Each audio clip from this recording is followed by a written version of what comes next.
स्वागत है। सभी का स्वागत है। जय श्री कृष्णा, हरे कृष्णा। एक और बहुत सुंदर कथा लेकर आई हूँ आज आप सभी के साथ डिस्कस करने के लिए। उससे पहले लेट्स स्टार्ट। छोटा सा एक प्रणामी मंत्र जो मैं बोलती हूँ ताकि मुझ पर भी अपने गुरु की कृपा हमेशा रहे, इसके लिए। ओम अज्ञानतिमिरान्धस्य ज्ञानाञ्जनशलाकया चक्षुरुन्मीलितं येन तस्मै श्री गुरुवे नमः। वाञ्छकल्पतरुभ्यश्च कृपा सिन्धुभ्य एव च पतितानां पावनेभ्यो वैष्णवेभ्यो नमो नमः। हे कृष्णा करुणा सिंधु दीनबंधु जगतपते गोपेश गोपिका कांत राधा कांत नमोस्तुते।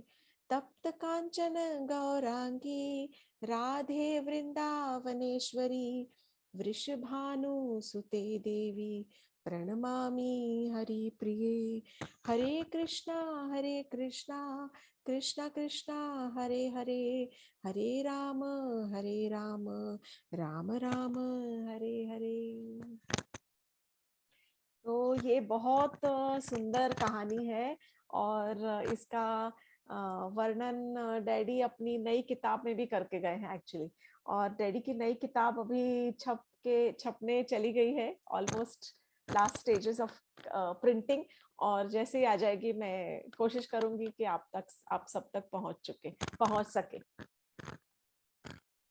तो आज हम जिस कथा के बारे में सुनने जा रहे हैं वो है एक बहुत महान संत जिनका नाम था बिल्व मंगल ठाकुर। उनके कहानी हम सुनने जा रहे हैं। तो जो बिल्व मंगल ठाकुर थे वो दक्षिण भारत के एक बहुत ही मतलब दक्षिण भारत में उनका जन्म हुआ था। बहुत ही संपन्न परिवार में, बहुत पैसे वाले। मतलब एकदम शुद्ध हिंदी बोलने की कोशिश कर रही हूँ बट सिंप्लीफाइड। बहुत संपन्न और बहुत पैसे वाले धनी परिवार में उनका जन्म हुआ था, ब्राह्मण परिवार में जन्म हुआ था। तो जैसे मैंने पहले भी एक बार बताया था, जब बहुत ज्यादा पैसा आ जाता है तो पैसे के साथ आती हैं बैड हैबिट्स और व्यसन, बुरी आदतें पड़ने का बहुत ज्यादा डर लगता है। तो बिल्व मंगल जो था, जब वो लड़का था, युवक था, तब उसको एक वेश्या के साथ में लगाव हो गया था। और उसके साथ में उसके साथ में बहुत उसका मन किसी और स्त्री के ऊपर हमेशा आकर्षित रहता था। उसके ऊपर इतना आकर्षण था उस स्त्री से, उस वेश्या से। उसका नाम था चिंतामणि। उसके साथ इतना उसका आकर्षण था कि जिस दिन उसके पिता की मृत्यु हुई थी, अपनी पिता के अंतिम जो संस्कार चल रहे थे, जो अंतिम संस्कारों के बीच में हर बार उसका मन जो है सिर्फ चिंतामणि के पास ही भटक रहा था। पूरा समय केवल चिंतामणि के पास मैं कैसे जाऊंगा, ये कब खत्म होगा, ऐसे हो गया था कि उसके पिता के जो अंतिम संस्कार चल रहे थे, क्रिया, उसमें भी उसका मन नहीं लग रहा था। यहाँ तक कि वो जैसे ही उसका थोड़ा सा कार्य खत्म हुआ और वो पंडित वहां पर अभी भी मंत्र बोल रहे थे, वो वहां से चला गया, शमशान घाट से ही भाग गया। कहाँ गया? चिंतामणि से मिलने चला गया। बहुत तेज बारिश हो रही थी, बहुत तेज। और चिंतामणि का घर नदी के उस पार था, दूसरी ओर। अब वहां जाने के लिए नॉर्मली हमेशा वो नदी का सहारा लेता था, नदी के अंदर नाव में बैठकर, और वो नदी पार किया करता था। लेकिन उस रात को, उस शाम को, मतलब जैसे अंधेरा हो रहा था, क्योंकि जैसे ही बारिश हो जाती है, बादल तेज हो जाते हैं, तो अंधेरा हो जाता है, छा जाता है। उस अंधेरे में वो नदी पार करने के लिए उसको कोई नाव नहीं मिली, कोई नाविक नहीं मिला। पर वो इतना बेचैन कि मुझे उससे मिलना है, मुझे चिंतामणि से मिलना है। उसने देखा कि वहां पर एक सूखी लकड़ी का लट्ठा जैसा पड़ा हुआ था। उस लट्ठे को अंधेरे में पकड़कर, और वो लकड़ी जो नॉर्मली होती है वो पानी पे तैरती है, वो डूबती नहीं है। तो उसने लकड़ी के लट्ठे को पकड़ लिया और वो पकड़कर और वो पार चला गया। जब वो पार उतरा तो उसको वो लकड़ी के लट्ठे को किनारे पे घसीट के लाने लगा, तो उसने देखा कि अरे ये तो लकड़ी का लट्ठा नहीं है, ये तो किसी की डेड बॉडी है, मृत शरीर है ये तो। थोड़ा उसको अचंभा हुआ कि अरे मेरे को इस पागलपन में, चिंतामणि के पागलपन में पता ही नहीं चला कि मैंने लकड़ी जिसको समझा वो तो किसी की मृत शरीर थी, किसी की डेड बॉडी थी। मतलब बहुत ही बह रही थी पानी के अंदर, जिसको वो पकड़कर पार गया। अब वो पकड़कर जब पार तो चला गया, परंतु जो चिंतामणि का घर था वो थोड़ी ऊंचाई पर था, मतलब जैसे 2 मंजिले 3 मंजिले मकान होते हैं, तो ऊपर की तरफ उसने अपना घर सब तरफ से बंद करके और वो सोने चली गई थी। उसको लगा था कि अब इतनी तेज बारिश में, इतने तूफान में कोई ही क्यों आएगा मेरे घर पे। तो चिंतामणि ने सब दरवाजे और सब कुछ बंद कर रखा था।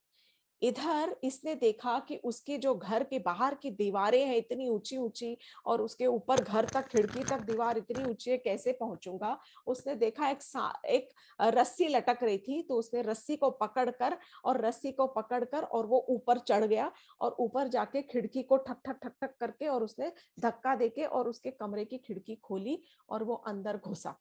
जब अंदर घुसा तो उसने वो रस्सी झटकनी चाहिए, तब उसने ध्यान दिया कि अरे ये तो रस्सी नहीं, ये तो एक मरा हुआ अजगर है, सांप।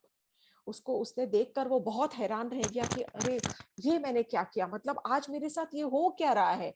पहले एक मरा हुआ आदमी का शरीर, फिर एक मरा हुआ सांप जिसको मैं रस्सी पकड़कर चढ़ गया। उसने अंदर गया, जब वो खिड़की के अंदर चिंतामणि के कमरे में पहुंचा, तो चिंतामणि ने देखा कि अरे बिल्वम अंकल, तुम यहाँ कैसे पहुंचे इतनी तेज बारिश और इतनी तूफान में। और तुम्हारे पिताजी का तो श्राद्ध हो रहा था, कर्म कर रहे थे, तुम उनके अंतिम संस्कार कर रहे थे, ये क्या हो रखा है, तुमको इतनी भी लज्जा नहीं आई, इतनी भाग के आए, और आए कैसे, तुम इतने तूफान में पहुंचे कैसे इतनी दूर मेरे घर। तो बिल्वा मंगल ने कहा, चिंतामणि तुमसे मेरा इतना मन लगा है कि मुझे तुम में इतनी आसक्ति हो गई है कि तुम्हारे बगैर मैं रह ही नहीं पा रहा हूं। तो पर आए कैसे तुम। तो चिंतामणि ने पूरी अपनी कहानी कह सुनाई कि क्या बताऊं, मन नहीं लग रहा था, और अंतिम संस्कार छोड़कर मैं जो आया यहाँ पर, तो मैं वहां पर नदी में इतना तूफान आया हुआ था, और मैं किसी के मृत शरीर को लकड़ी समझकर, उसका लट्ठा समझकर, उसका सहारा लेकर मैं तैरता हुआ मैंने नदी पार की।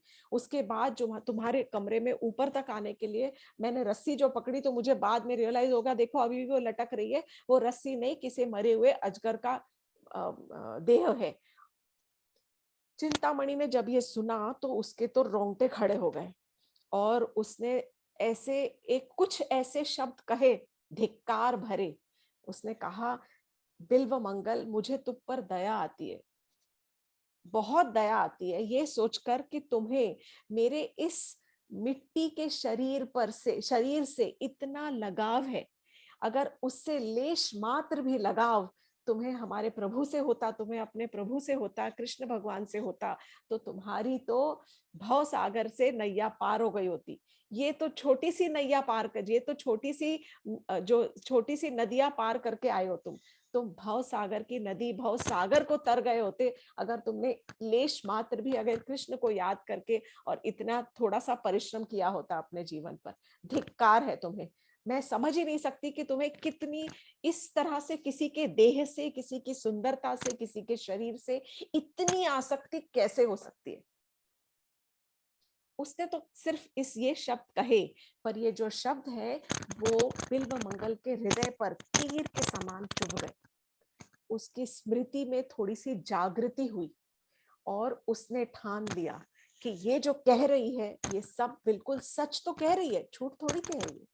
उसने चिंतामणि को प्रणाम किया और चिंतामणि से कहा कि तुम मेरी प्रथम गुरु हो, तुमने मेरी आंखें खोल दी। हालांकि मैं ब्राह्मण परिवार में मैं जन्मा हूँ, और मेरे पिता और मेरे दादा हमेशा भक्ति में ही रहे हैं, पर मैं अपने भक्ति के पथ को कैसे भूल गया मुझे पता नहीं। तुम्हारे तुम्हारे से स्नेह करके और से तुम्हारे दिमाग, तुम्हारे ख्यालों में रहकर तुम्हारे से आसक्ति जो हुई, तो मेरे अपने सारी भक्ति को मैं भूल गया। मेरी आंखें खोलने के लिए धन्यवाद। और वो उसी तरह उल्टे पांव वहां से लौट गया। वो अपने घर आया और उसने अपनी जो, मतलब जो बाप दादाओं की जो उसकी जो था भक्ति का जो उसके पास में लेगेसी थी, उसको अपने उसने पढ़ना शुरू किया और उसने अध्ययन करना शुरू किया। उसने सोचा कि यहाँ पर रहकर, दक्षिण भारत में एक्चुअली क्लियर नहीं है कि कहाँ पर थे, कुछ कथाओं में कहा गया है कि वो केरल में थे, पर ज्यादातर ऐसा कहा है कि वो कर्नाटका और आंध्र प्रदेश के बॉर्डर में कहीं पर, कहीं कुछ जगह से, कोई प्रांत से आते थे, कहीं जगह से। तो उस वक्त उन्होंने सोचा कि मुझे वृंदावन जाना चाहिए। तब एक बार उन्होंने अपना घर बंद करके, सब अपना पोटली वोटली बांध के डिसाइड कर लिया कि मुझे वृंदावन, अब मैं निकल पड़ूं, मैं सीधा वृंदावन जाऊंगा और वहां पर मैं कृष्ण भगवान जी के ही धाम में रहकर, ब्रज धाम में रहकर, और मैं कृष्ण की भक्ति की में अपना कार्य करता रहूंगा। उन्होंने चलना शुरू किया। ये बहुत बहुत समय, कुछ 8वीं शताब्दी की बात है ये, करीब करीब, या 12वीं शताब्दी ऐसे कुछ आता है, मेरे ख्याल से 8वीं 9वीं शताब्दी के समय की कथा है ये। चलते चलते उस समय बहुत समय लग जाता था। दक्षिण भारत से वृंदावन का रास्ता बहुत बहुत बहुत लंबा। वृंदावन की ओर जब प्रस्थान किया, तो वृंदावन की ओर चलते चलते उन्होंने रास्ते में ऐसे एक बार मधुकरी करके भीख मांग के लोगों से खाते थे। जा रहे हैं, कुछ समय चलता गया, कुछ महीने निकल गए, कुछ महीनों बाद एक बार रास्ते में उसको, बिल्व मंगल को, एक स्त्री नजर आई, बहुत ही सुंदर स्त्री, और वो रास्ते पर से गुजर रही थी और कहीं जा रही थी। बिल्व मंगल उसके पीछे पीछे पीछे पीछे लग गए। बिल्व मंगल उसकी ओर आकर्षित हो गए और उनको लगा कि अरे इतनी सुंदर स्त्री है, तो अपने मन को वो रोक नहीं पाए। और जैसे बोलते हैं ना, ओल्ड हैबिट्स डाई हार्ड, किसी भी आदत को लगाना नहीं चाहिए, क्योंकि आदतों से छुटकारा पाना बहुत ही मुश्किल होता है, बहुत कठिन। और अच्छी आदत भी लग जाए तो उससे भी छुटकारा पाना बहुत मुश्किल हो जाता है। अगर यदि आप अच्छी आदत लगा लो, रोज सुबह अपने ठाकुर जी की सेवा करने का, या उनको भोग लगाने का, या नाम स्मरण करने का, या जाप करने का, वो भी आदत छूटती नहीं फिर आसानी से। तो आदत लगानी है तो अच्छी आदत लगाओ, बुरी आदत नहीं। और व्यसन तो बहुत मुश्किल से छूटते हैं। तो बिल्व मंगल उस औरत के, उस स्त्री के पीछे पीछे पीछे पीछे चल पड़ा। अब पीछे पीछे जब चल पड़ा, तब वो जो स्त्री थी, वो, उसको थोड़ा एहसास हुआ कि कोई मेरा पीछा कर रहा है, तो थोड़ी घबरा गई कि ये मेरा कौन पीछा कर रहा है। वो थोड़ी तेज तेज तेज तेज चलने लगी।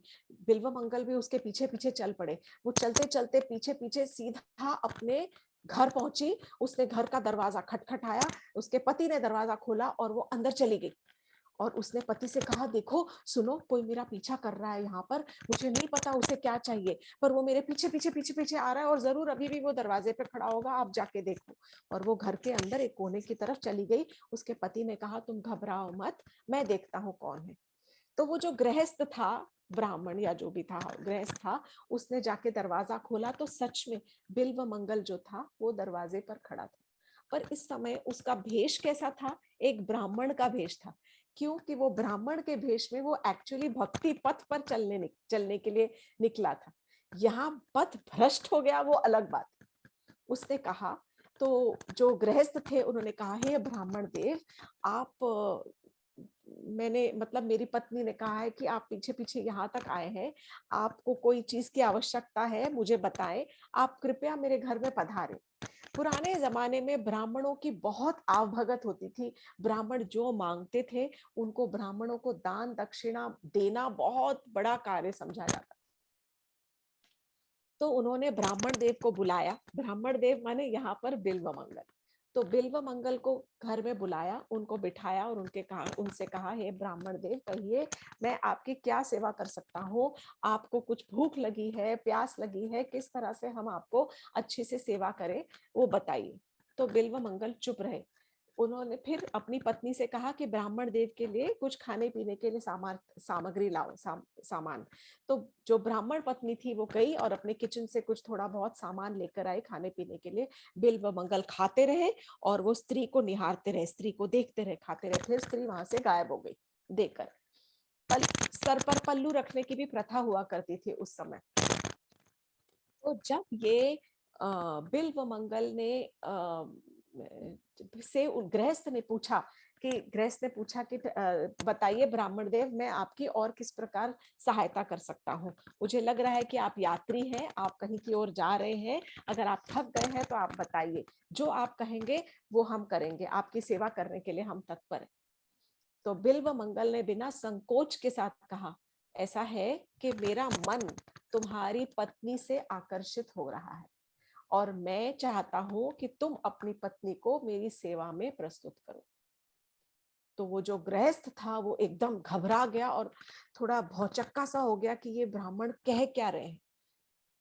तो चुप हो गए और फिर उन्होंने सर झुका दिया। बिल्व मंगल ने कहा, वैसे तो मैं वृंदावन की ओर जा रहा हूं, पर मैं रात को तुम्हारे ही घर में रुकूंगा।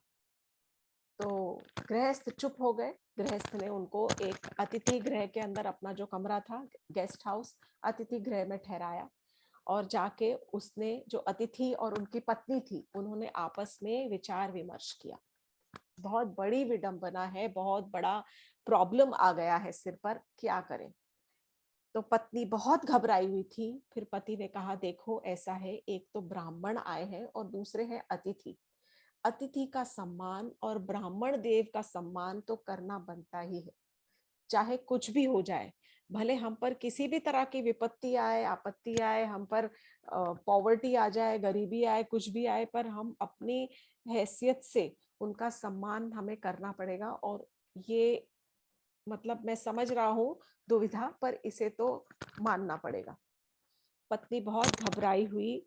जब जब रात का समय हुआ, तब पत्नी बहुत घबराती हुई और बिल्व मंगल के कमरे में गई। जब वो बिल्व मंगल के कमरे में गई तो बिल्व मंगल ने कहा, माता, बिल्व मंगल ने हाथ जोड़कर कहा, माता, मुझे अपने जूड़े की 2 सुइयां दीजिएगा। तो वो जो गृहस्थ की जो पत्नी थी, उसने अपने जूड़े में से 2 सुई निकाली और 2 सुइयां उसने बिल्व मंगल को दे दी। बिल्व मंगल ने वो जो 2 सुइयां ली, जूड़े की सुइयां, और सुइयों को लेकर उन्होंने अपनी आंखों को फोड़ दिया। और जब फोड़ा तो आंख उनकी चीख निकल गई और उनकी मतलब दर्द के मारे वो चीखे नहीं, एक्चुअली दर्द के मारे वो रोए और आंखों से खून बहने लग गया, रक्त बहने लग गया। इधर जो पत्नी थी, गृहस्थ पत्नी, उसकी चीख निकल गई कि ये क्या किया साधु, ये ब्राह्मण देव ने क्या किया। वैसे ही वो घबराई हुई थी। तो जब ये हुआ तो उसने, इतने में वो गृहस्थ भी आ गए वहां पर कि ये हुआ क्या। तो जो पत्नी थी, जो गृहस्थ की पत्नी थी, उन्होंने कहा कि हे ब्राह्मण देव, हमसे क्या चूक हो गई, ये आपने ऐसा क्यों किया। बहुत उसको तकलीफ होने लगी कि ये क्या हो रहा है, ये क्यों किया उन्होंने, अपनी जूड़े की सुइयां लेके अपनी आंखों में क्यों फोड़ दी, अपनी आंखें फोड़ दी। नहीं बैठ सकती अक्षिता, आप, सिंपल कहानी खत्म होने वाली है। तो जो जो बिल्व मंगल ठाकुर थे, उन्होंने कहा कि माता, ये जो मेरी आंखें हैं, ये मेरी मिजरी का कारण है, मेरे दुख का कारण है, और ये मेरी सबसे बड़ी बीमारी है। मैं अपने आंखों, जो मेरी जो इंद्रियां हैं, सारी इंद्रियों में से जो मेरी आंखें हैं, मैं इन इंद्रियों का सर्वेंट हो गया हूं, मैं इन आंखों का दास हो रहा हूं, मैं इन आंखों के सहारे मोहताज हो जाता हूं और ये मुझे बार बार धोखा देती, मुझे छल करती है, मुझे गलत राह पर चलाती है। इसीलिए मैंने जानबूझकर अपनी आंखों को फोड़ दिया कि ना रहेंगी मेरी आंखें, और ना ही हमेशा ये किसी ना किसी मतलब कोई इस तरह के जो सेल्स ग्रेटिफिकेशन की जो चीजें होती हैं, जो हमें लुभाने वाली चीजें होती हैं, उससे मेरी आंखें बार बार आकर्षित हो जाती है।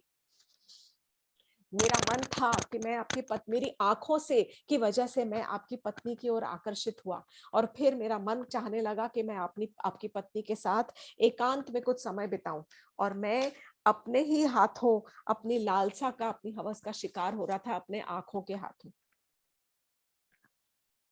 ये कहकर उन्होंने कहा, अब मुझे आज्ञा दीजिए, मुझे यहाँ अब और नहीं रहना चाहिए, यहाँ से मेरा शुद्धिकरण शुरू होता है। This is the start of my purification.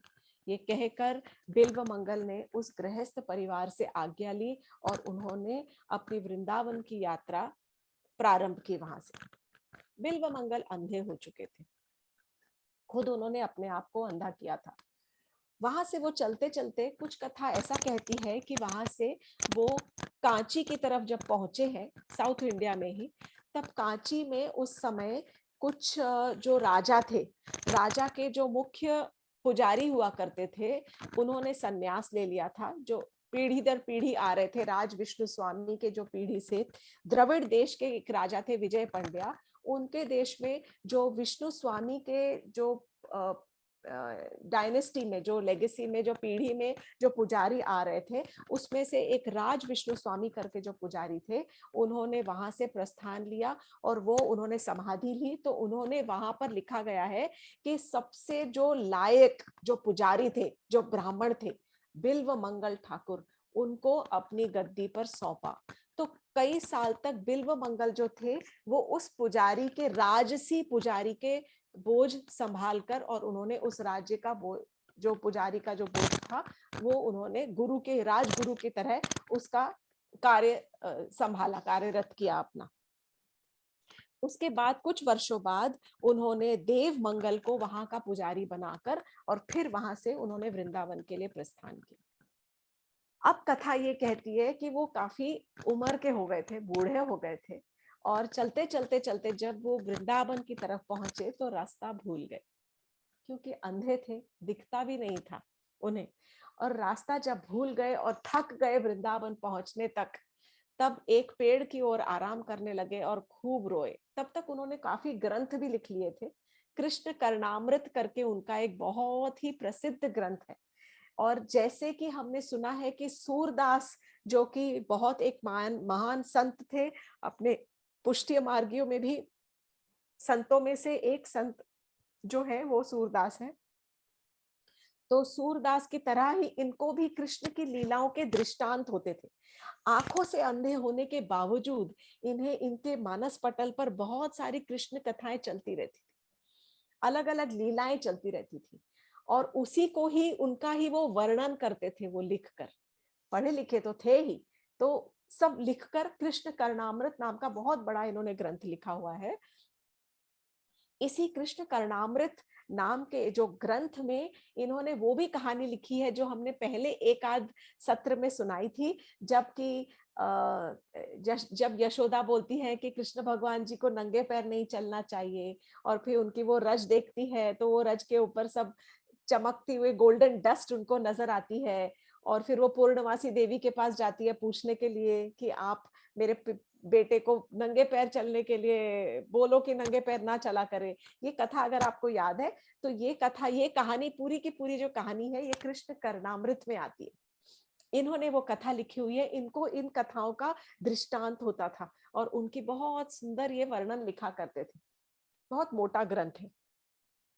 तो जब ये वृंदावन पहुंचने वाले थे, थक गए, और ये कहा जाता है कि जब थक कर और वो बहुत थक गए और बहुत हताश हो गए कि कब आएगा वृंदावन, कहाँ आएगा, इतने में एक युवक, किशोर, ऐसा इनका स्वयं का वर्णन है, इन्होंने खुद लिखा है कृष्ण कर्णामृत में ही, कि एक किशोर बालक आया और वो ग्वाल वहां पर आकर और मुझे बोलने लगा, बाबा कहाँ जाना है आपको? तो बोले मुझे तो वृंदावन जाना है। तो बोले वृंदावन तो आ ही गए हो, यही तो वृंदावन है।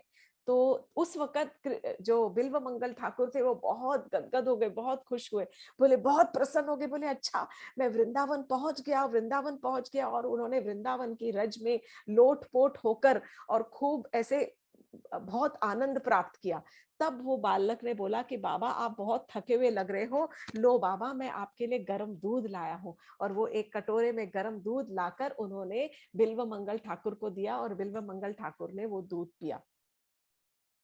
इस तरह से वहां पर वृंदावन पहुंचकर कई सालों तक वृंदावन में ब्रह्म कुंड के किनारे पर एक पेड़ के नीचे बैठकर और बिल्वमंगल ठाकुर हमेशा कृष्ण नाम का जाप किया करते थे।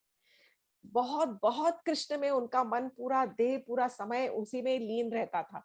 और रोज शाम के समय एक बालक जो ग्वाल था, वो उनके लिए रोज दूध लेके आता था और दूध, गाय का दूध लाकर उनको देता था। तो एक बार जब इसी समय ऐसे ही पीते वक्त जब उनको एहसास हो गया कि बोले कि अरे छोरे तू इधर तो आ मेरे पास, तो कृष्ण भगवान जी ने उनको हाथ नहीं लगाने दिया। वो लड़का अपने आप को अपने हाथ नहीं लगाने दिया। एक बार उन्होंने जबरदस्ती उसका हाथ पकड़ लिया, तब उनको उनके शरीर में जो रोमांच हुआ, उससे उनको एहसास हो गया कि ये तो कृष्ण ही है, ये कृष्ण के अलावा और कोई हो ही नहीं सकता। क्योंकि जिसके छूने से, जिसके स्पर्श मात्र से मेरे शरीर में इतना रोमांच हो जाए, और मैं कितना भाग्यशाली हूँ कि कृष्ण स्वयं आकर मेरी सेवा कर रहे हैं और मुझे रोज दूध का कटोरा देते हैं पीने के लिए। बिल्व मंगल जो थे वो 700 साल 700 इयर्स वृंदावन में रहे, और वृंदावन में उन्होंने अपने प्राण त्याग दिए। उनकी समाधि, एक छोटा सा मंदिर है बिल्व मंगल ठाकुर का, जहां पर बहुत छोटा सा ही है वृंदावन में, बिल्व मंगल ठाकुर के नाम की समाधि है, जहां पर उन्होंने प्राण त्यागे थे। पर 700 साल उन्होंने वहां पर कृष्ण के नाम के बिताए और अपने जीवन को उन्होंने सफल किया। अब मैं यहाँ पर सिर्फ एक बहुत इंपॉर्टेंट चीज जो मैं बताना चाहती हूँ, वो ये है कि जो सबसे पहले जो इनके गुरु थे, वो थी इनकी जो स्त्री के साथ में इनका संबंध था, चिंतामणि, जो वैश्या थी, वो इनकी थी प्रथम गुरु चिंतामणि। उसके बाद इनको जो गुरु जिन्होंने दीक्षा दी, वो गुरु थे इनके सोमगिरी। चिंतामणि के बाद सोमगिरी इनके गुरु थे, जिन्होंने इनको दीक्षा दी थी।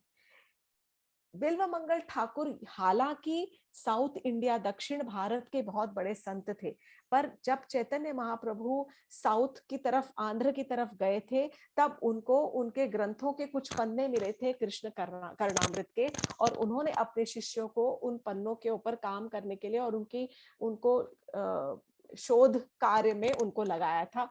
और तब ये पूरी की पूरी कथा और पूरी जो पुस्तक है उनका, उसको रिट्रीव किया था, उसको मतलब फिर से पुनः खोज कर और उसको जीवित किया था कृष्ण करणामृत को।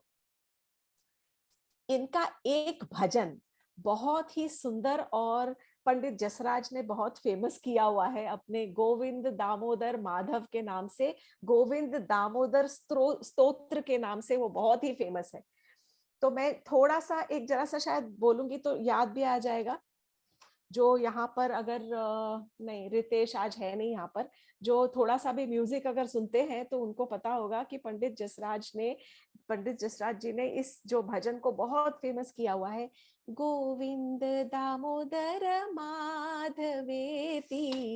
ये जो गोविंद दामोदर जो है, और इस स्तोत्र के जो लेखक हैं वो यही बिल्व मंगल ठाकुर है।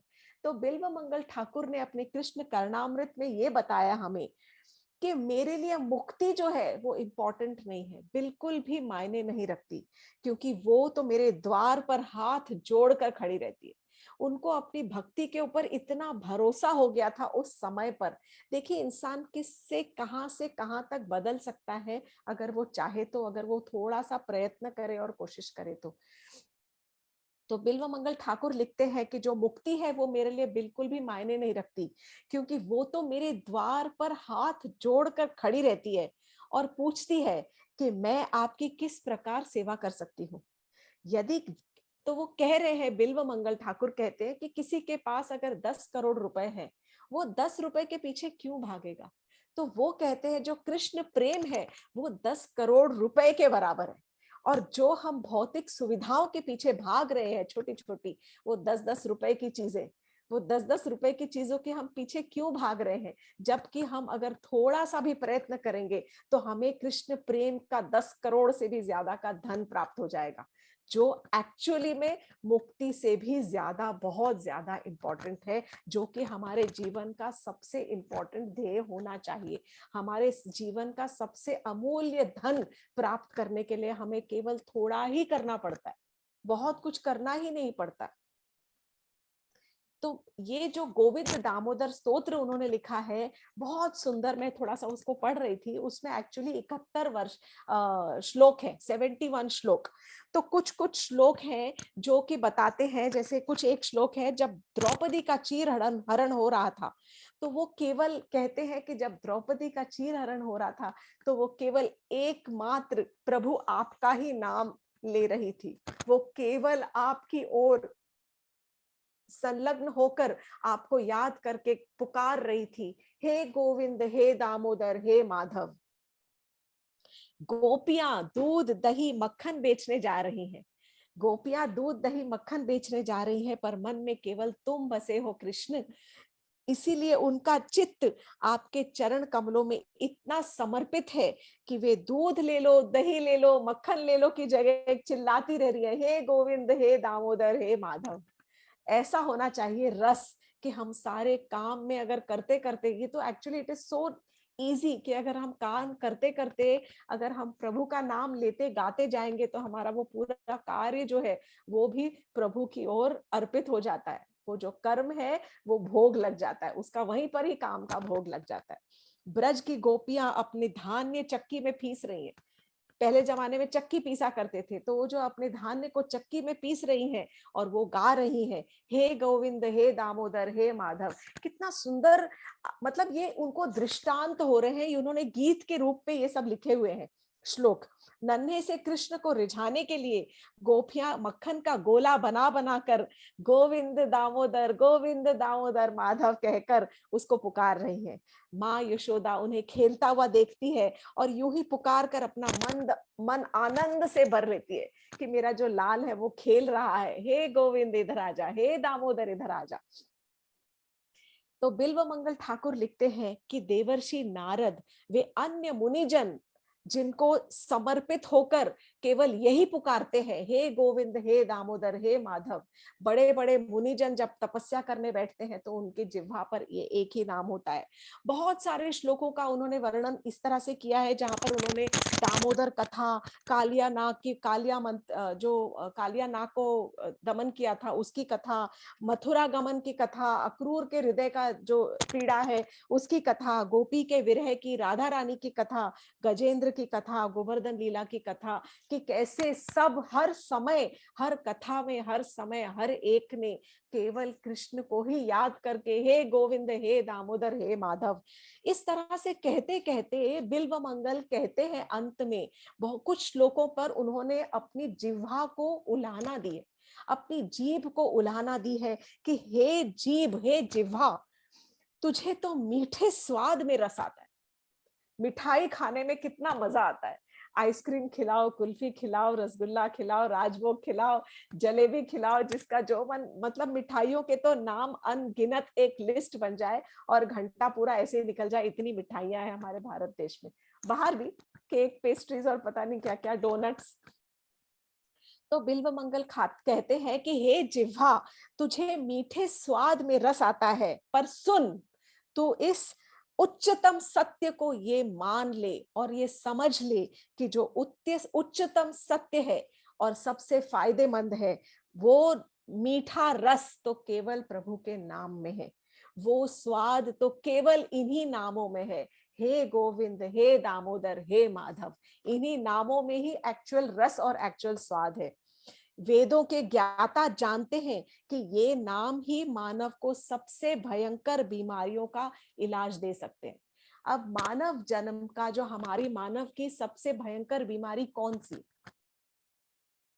सबकी जो सबसे जो भयंकर बीमारी है हमारे मनुष्य जीवन की, वो यही है, जन्म मृत्यु जरा व्याधि। ये तो आनी ही है। आप कितने ही पैसे वाले हो जाओ, कितने ही बड़े हो जाओ, छोटे हो जाओ, कुछ भी हो जाओ, आपका जब जन्म होगा तो आपको मृत्यु भी आएगी और आपको बुढ़ापा भी आएगा और आपको बीमारी भी आएगी। तो अगर कोई कहे कि नहीं नहीं, जैसे कोई कोई अगर 20-25 साल में कोई किसी की मृत्यु हो जाती तो उसका कहाँ बुढ़ापा, नहीं, तो बुढ़ापा है कहाँ? मृत्यु से पहले का जो समय है उसी को ही बुढ़ापा कहा जा सकता है। जब जिसकी मृत्यु होती है उसके पहले का जो समय है वो उसका बुढ़ापा है। तो ये जो चारों बीमारियां हैं मनुष्य जीवन की, इसका सारे वेदों के जो ज्ञाता है, जिनको नॉलेज है सब वेदों की, बड़े बड़े गुरु और सब ज्ञानी लोग, वो भी जानते हैं कि सारी बीमारियों का एक ही मात्र इलाज है और वो है गोविंद दामोदर माधव के नाम। फिर वो कहते हैं कि जो इस जीवन की 3 दुख है, 3 मिजरीज बोलते हैं हम इनको, 3, जो भी इंसान जिंदा जीता है इस जगत, भौतिक जगत की 3 तरह की तकलीफें हैं, उससे उनको गुजरना ही पड़ता है। आधी दैविक, आधि भौतिक, भौतिक और आध्यात्मिक, ये 3 तरह की बीमारियां हैं। मैं फिर से रिपीट कर रही हूँ, आधि दैविक, आधि दैविक बीमारियां कौन सी हैं?